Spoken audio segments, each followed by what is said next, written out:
প্রিয় শিক্ষার্থী বন্ধুরা, তোমরা সবাই কেমন আছো? আশা করি নিশ্চয় সবাই ভালো আছো। তো আর্থিক অনুদানের নিয়োগ বিজ্ঞপ্তি 2025 প্রকাশিত হয়েছে। তো এখানে আবেদন থেকে শুরু করে কিভাবে অনলাইনে আবেদন করতে হবে এবং কিভাবে সাবমিট করতে হবে সকল প্রসেস আপনাদের মাধ্যমে দেখাবো এবং আবেদনের বিজ্ঞপ্তি সম্পর্কে আলোচনা করব। তো ভিডিওটা না টেনে সম্পূর্ণ ভিডিওটা দেখবেন, তাহলে সবকিছু জানতে পারবেন এবং বুঝতে পারবেন এবং আপনার হাতে থাকা মোবাইল দিয়ে কিন্তু আপনি সহজে আবেদনটা করতে পারবেন। তো শিক্ষার্থী বন্ধুরা, এখানে হচ্ছে গণতান্ত্রিক প্রজাতন্ত্রী বাংলাদেশ শিক্ষা মন্ত্রণালয়ে মাধ্যমিক ও উচ্চ মাধ্যমিক বিভাগ বাজেট শাখা নিয়োগ বিজ্ঞপ্তিটা বন্ধুরা প্রকাশিত হয়েছে 19 ডিসেম্বর 2024। এখানে বলছে যে এত দ্বারা সংশ্লিষ্ট সকলের অবগতির জন্য জানানো যাচ্ছে যে 2024-25 অর্থ বছরে পরিচালন বাজেটে মাধ্যমিক ও উচ্চ মাধ্যমিক শিক্ষা বিভাগ শিক্ষা মন্ত্রণালয়ের আওতাধীন শিক্ষা প্রতিষ্ঠান আবেদন করতে পারবে। শিক্ষা কর্মচারী ও ছাত্রছাত্রীদের বিশেষ অনুদান হিসাবে বরাদ্দকৃত অর্থ উপযুক্ত শিক্ষা প্রতিষ্ঠান শিক্ষা কর্মচারী ও ছাত্রছাত্রীদের মধ্যে সুস্থভাবে বিতরণের লক্ষ্যে বেসরকারি সাধারণ শিক্ষা প্রতিষ্ঠান ও এর আওতায় শিক্ষা কর্মচারী এবং সরকারি বেসরকারি সাধারণ শিক্ষা প্রতিষ্ঠানের ছাত্রছাত্রীর অনুদান প্রদানের জন্য অনুসরণীয় নীতিমালা সংশোধিত 2024 অনুযায়ী নিম্নে বন্টিত সত্ত্বে শিক্ষা প্রতিষ্ঠান শিক্ষক কর্মচারী ও ছাত্রছাত্রীদের নিকট হতে আবেদন আহ্বান করা যাচ্ছে। নীতিমালা এই ওয়েবসাইটে আপনি কিন্তু দেখে নিতে পারবেন। ঠিক আছে, তা কিভাবে দেখবেন সকল বিষয় নিয়ে আলোচনা করব। তো আর কি কি গুরুত্বপূর্ণ বিষয় আছে বন্ধুরা একটু দেখাই। বলছে যে এখানে প্রথমে যে এটা বলছে যে দেশের সকল স্বীকৃতিপ্রাপ্ত বেসরকারি সাধারণ শিক্ষা প্রতিষ্ঠানের এমপিও ভুক্ত নন এমপিও ভুক্ত মেরামত ও সংস্কার আসবাবপত্র, মানে এটা শিক্ষা প্রতিষ্ঠানের বলছে বন্ধুরা, এটা আপনার দরকার হবে না। এটা বন্ধুরা শিক্ষা প্রতিষ্ঠান সম্পর্কিত বলছে। এখানে বলছে যে সরকারি ও বেসরকারি সাধারণ শিক্ষা প্রতিষ্ঠানের ছাত্রছাত্রীবৃন্দ দুরাগ্য ব্যাধি, মানে আপনি দুরাগ্য ব্যাধি হন বা দৈব দুর্ঘটনা এবং শিক্ষা গ্রহণ কাজে ব্যয়ের জন্য আবেদন করতে পারেন। ঠিক আছে বন্ধুরা, এইটা হচ্ছে বলছে উক্ত খাতে মঞ্জুরি অনুদান প্রাপ্তির জন্য আগ্রহ শিক্ষা প্রতিষ্ঠান প্রধান শিক্ষা কর্মচারী ও ছাত্রছাত্রী কর্তৃক আগামী 1 জানুয়ারি হতে, মানে 2025 সালের জানুয়ারি 1 তারিখে আবেদনটা শুরু হয়েছে এবং 28 ফেব্রুয়ারি পর্যন্ত কিন্তু আবেদনটা করতে পারবেন। আবেদন করার জন্য আপনাকে অবশ্যই ওয়েবসাইটে ঢুকে আবেদনটা করতে হবে। আবেদন লিঙ্ক আমার কমেন্ট বক্সে এবং ডিসক্রিপশন বক্সে দেওয়া থাকবে এবং আপনাদেরকে আমি টোটাল ওয়েবসাইটের মাধ্যমে আবেদন কিভাবে করতে হয় দেখিয়ে দিব।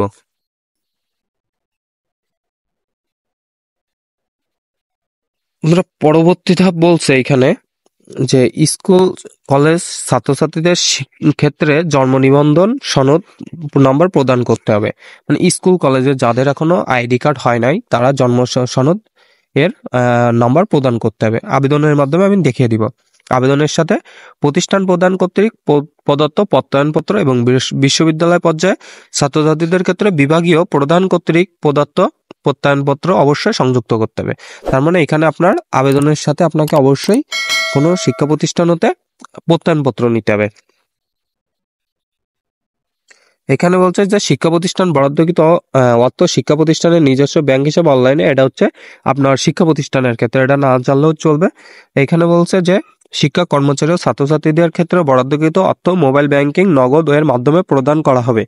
সুতরাং অনলাইন আবেদনকালে নগদ লেনদেন চালু রয়েছে এমন ব্যক্তিগত মোবাইল নাম্বার প্রদান করতে হবে। এজেন্ট নাম্বার ও মার্চেন্ট নাম্বার প্রযোজ্য নয়। মানে আপনার পার্সোনাল যে নাম্বারটা রয়েছে অবশ্যই এখানে সংযুক্ত করবেন।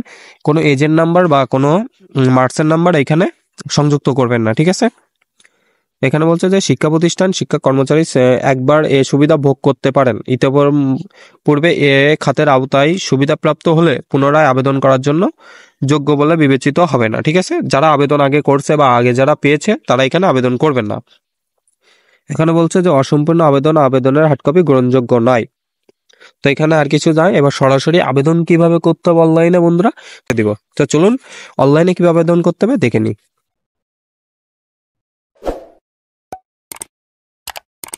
শিক্ষার্থী বন্ধুরা, তো অনলাইনে আবেদন করার জন্য আপনাকে এই পেজে আসতে হবে। তো এই পেজে আসার জন্য কমেন্ট বক্সে লিঙ্ক দেওয়া থাকবে এবং ডিসক্রিপশন বক্সে লিঙ্ক দেওয়া থাকবে, সেখানে ক্লিক করে সরাসরি কিন্তু আপনি এই পেজে আসতে পারবেন এবং আপনি অনলাইনে এসে shed.gov.bd সার্চ দিলে কিন্তু আপনাকে এমন একটা পেজে নিয়ে আসবে, ঠিক আছে।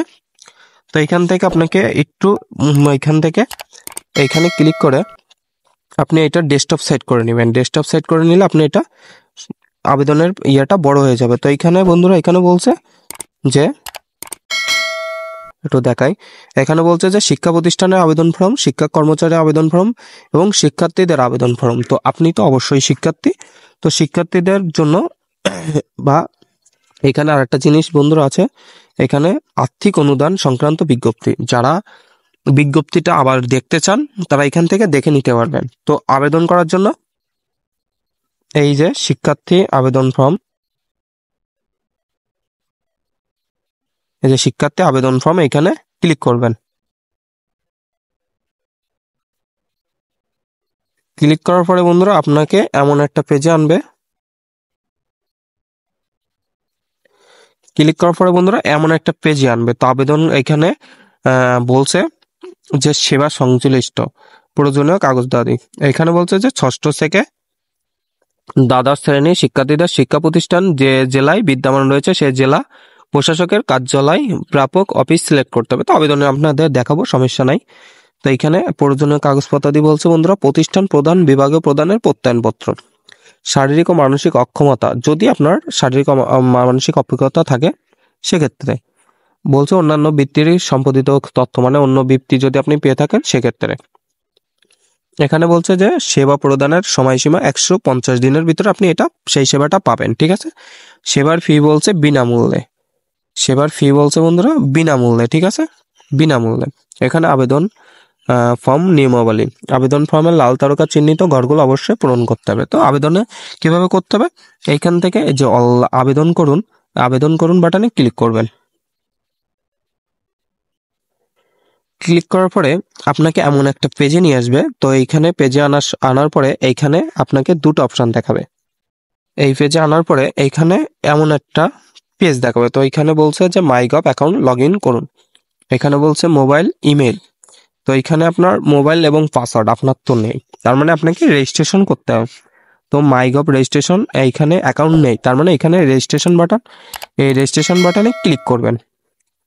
ক্লিক করার পরে এখানে আপনি নতুন একটা অ্যাকাউন্ট তৈরি করতে হবে। তো নতুন অ্যাকাউন্ট তৈরি করার জন্য আপনি অবশ্যই মোবাইল সিলেক্ট করবেন, এবং যদি আপনি ইমেল দিয়ে করতে চান তাহলে ইমেল সিলেক্ট করবেন। তো আমি সাজেস্ট করব মোবাইল সিলেক্ট করবেন, কারণ মোবাইল নাম্বার দিয়ে করলে উপযুক্ত হয়। তো এখানে বলছে প্রথমে আপনার নাম ইংরাজিতে, তো ফুল দিতে পারেন বা যেটা ডাকনাম সেটা দিতে পারেন। তো আমি সাজেস্ট করব যে সম্পূর্ণ নামটা দিবেন, দিয়ে আপনার নাম্বারটা বসাবেন, ঠিক আছে। রেজিস্ট্রেশন করুন বাটনে ক্লিক করবেন। ক্লিক করার পরে আপনাকে একটা ওটিপি দিবে, ওটিপিটা দিয়ে আপনি সেন্ড করে একটা পাসওয়ার্ড দিবে, পাসওয়ার্ডটা দিয়ে আপনি কিন্তু সহজে এখানে লগ ইন করতে পারবেন, ঠিক আছে। তো আমার অ্যাকাউন্ট করা রয়েছে, আমি অ্যাকাউন্ট করা দেখাচ্ছি না, তো আমি ডাইরেক্টলি লগ ইন বাটনে ক্লিক করে আমি কিন্তু লগ ইন করে নিচ্ছি।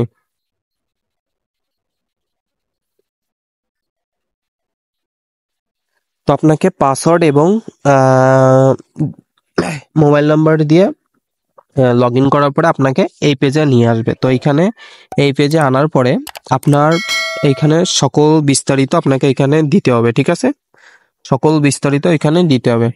তো এইখানে আপনাদের সুবিধার্থে একটু বড় করে দেখাই, ঠিক আছে। তো প্রথম বলছে যে শিক্ষার্থীদের আর্থিক অনুদান মাধ্যমিক ও উচ্চ মাধ্যমিক বিভাগ।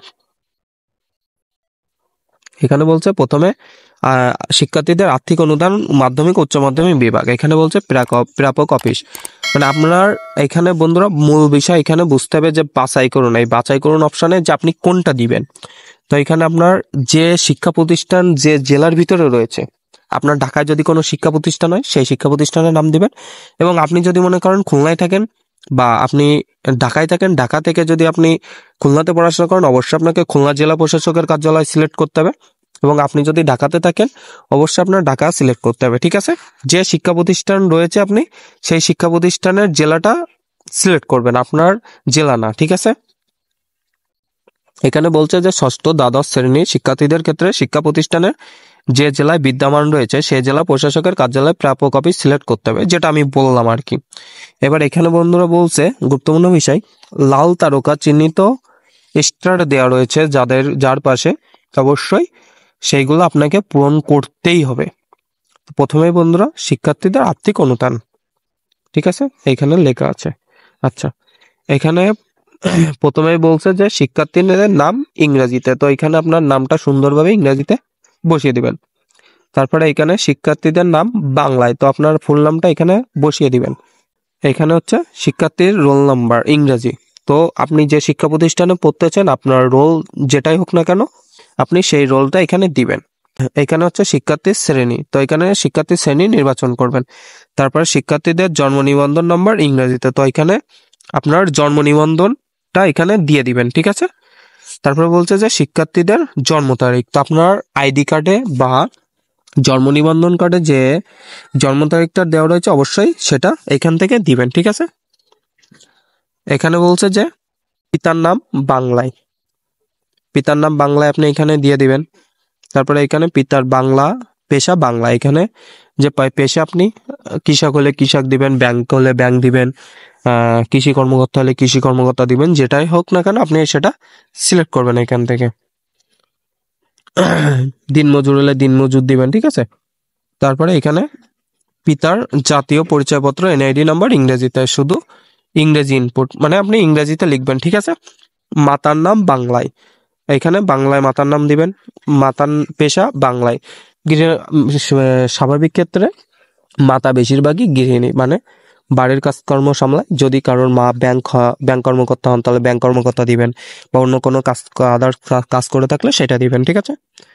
তারপরে বলছে এখানে মাতার পরিচয়পত্র এনআইডি নম্বর ইংরেজিতে, তো এখানে দিয়ে দিবেন। তারপরে অভিভাবকের নাম, আচ্ছা এখানে একটা বিষয় ক্লিয়ার করে বন্ধুরা, যে অনেকের মা বাবা হয়তো মারা গিয়েছে, সেক্ষেত্রে এইখানে অভিভাবক তৃতীয় ব্যক্তি থাকতে পারে। তো এইখানে যেমন কাকা কাকি থাকতে পারে বা চাচা চাচি থাকতে পারে, যেই থাকুক না কেন সে অভিভাবকের নামটা দিবেন। এবং মা বাবা যদি বেঁচে থাকে অবশ্যই বাবার নামটা এখানে দিয়ে দিবেন বা মার নামটা এখানে দিয়ে দিবেন, ঠিক আছে। এবং অভিভাবকের যে আবার যদি আপনার বাবার নাম দেন তাহলে বাবার নামটা আবার এখানে দিয়ে দিবেন। এবার বন্ধুরা এখানে গুরুত্বপূর্ণ বিষয় মোবাইল নাম্বার ইংরেজিতে, এখানে বলছে মোবাইল নাম্বার 11 সংখ্যা হতে হবে, ঠিক আছে। তো আপনি নগদ রেজিস্ট্রেশনকৃত ব্যক্তিগত মোবাইল নাম্বার মার্চেন্ট এজেন্ট গ্রহণযোগ্য নয়। আচ্ছা, এখানে যে মোবাইল নাম্বারটা দিবেন অবশ্যই আপনার নগদ নাম্বার হইতে হবে, মানে আপনার পার্সোনাল নাম্বার, নগদে আপনার ব্যক্তিগত নাম্বার, নগদ অ্যাকাউন্ট খোলা রয়েছে এমন একটা নাম্বার এখানে আপনাকে দিতে হবে, ঠিক আছে। কোনো মার্চেন্ট মানে আপনার কোনো দোকান থেকে বা কোনো এজেন্ট বা আপনার এজেন্ট যদি অ্যাকাউন্ট খোলা থাকে তাহলে সেটা দিবেন না, ঠিক আছে। এখানে বলছে যে শিক্ষার্থীদের বর্তমান ঠিকানা, তো বর্তমান ঠিকানা মনে করেন আপনি ঢাকা খুলনাতে থাকেন বা ঢাকাতে থাকেন বা যেখানেই থাকেন না কেন, প্রথমে আপনার প্রথম গ্রাম বা মহল্লার নামটা দিবেন, তারপরে পোস্ট অফিসটা সিলেক্ট করবেন, তারপরে বা সিটি কর্পোরেশনটা দিবেন, দিয়ে জেলাটা সিলেক্ট করে বিভাগটা সিলেক্ট করে দিলেই হয়ে যাবে। তারপরে বলছে যে শিক্ষার্থীদের নিজ বিভাগ মানে ডিভিশন, আপনি কোন বিভাগে, বিভাগ বন্ধুরা বিভিন্ন হইতে পারে, ঢাকা হইতে পারে, খুলনা হইতে পারে, এখানে খুলনা, বরিশাল, সিলেট, রংপুর, ময়মনসিংহ, চট্টগ্রাম, ঢাকা, রাজশাহী, তো আপনার যে বিভাগটা আপনি সেটা দিবেন। তারপর বলছে যে শিক্ষার্থীর নিজ জেলা, তো আপনি যে জেলার সেই জেলাটা দিবেন। তারপরে বলছে শিক্ষার্থীদের নিজ উপজেলা, মানে এটা হচ্ছে নিজ, ঠিক আছে, নট কলেজ, নিজ উপজেলা, ঠিক আছে। তা শিক্ষার্থীর নিজ উপজেলাটা দিবেন। মাসিক পারিবারিক আয় ইংরেজি, আচ্ছা এইখানে একটা বন্ধুরা একটা বিষয় ক্লিয়ার করি, যে পারিবারিক আয়টা কত দিবেন, মাসিক পারিবারিক আয়টা কত দিবেন, এইখানে বলছে কিন্তু মাসিক, এটা একটু মাথায় রাখবেন, এখানে বলছে মাসিক। তো মাসিকের ক্ষেত্রে এখানে আপনি সর্বনিম্ন 9 থেকে 10,000 দিবেন, তার কম দিবেন না, ঠিক আছে। আর পারলে 8,000 টাকা দিবেন, এবং উপরে আপনি 15,000 টাকা পর্যন্ত দিবেন, তার কম দিবেন না, ঠিক আছে। তারপর বলছে শিক্ষা প্রতিষ্ঠানের বিভাগ, শিক্ষা প্রতিষ্ঠান কোন বিভাগে রয়েছে সেই বিভাগটা সিলেক্ট করবেন, শিক্ষা প্রতিষ্ঠানের জেলাটা সিলেক্ট করবেন, এবং শিক্ষা প্রতিষ্ঠানের উপজেলা, শিক্ষা প্রতিষ্ঠানের নামটা দিবেন, প্রতিষ্ঠানের ইন নাম্বার, আপনার যে শিক্ষা প্রতিষ্ঠান সেই শিক্ষা প্রতিষ্ঠান লিখে ইন নাম্বার লিখে সার্চ দিবেন, দিলে আপনি ইন নাম্বারটা কিন্তু খুব সহজে পেয়ে যাবেন।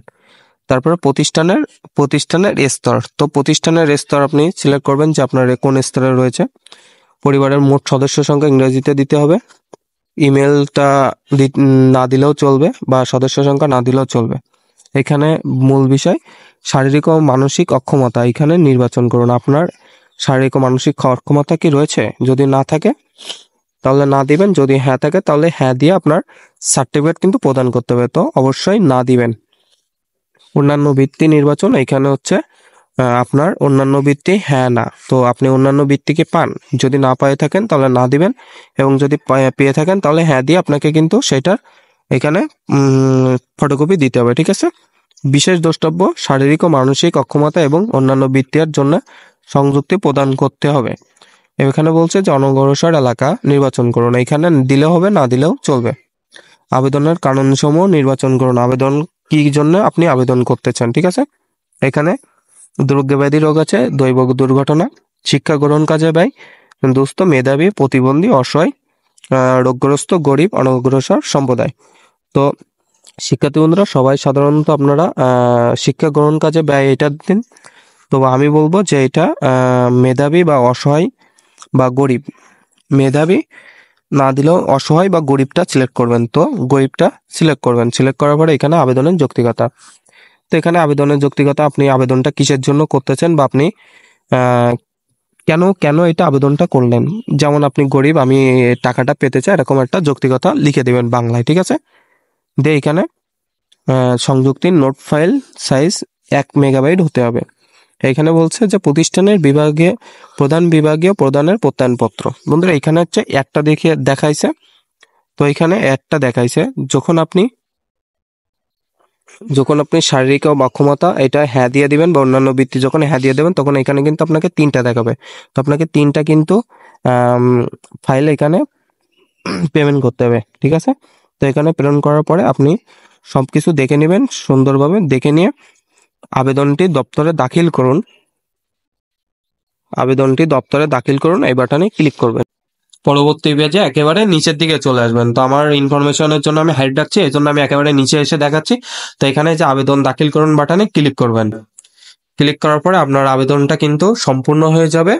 তো আবেদনটা কি অবস্থায় আছে তা আপনি কিন্তু ফোনের মাধ্যমে দেখতে পারবেন। তো দেখার জন্য আপনি কোনায় এই যে 3 তীরে এখানে ক্লিক করবেন। করার পরে এখানে যে ড্যাশবোর্ড লাগছে, ড্যাশবোর্ডে ক্লিক করার পরে আপনাকে এই কোরাসটা ক্লিক করবেন।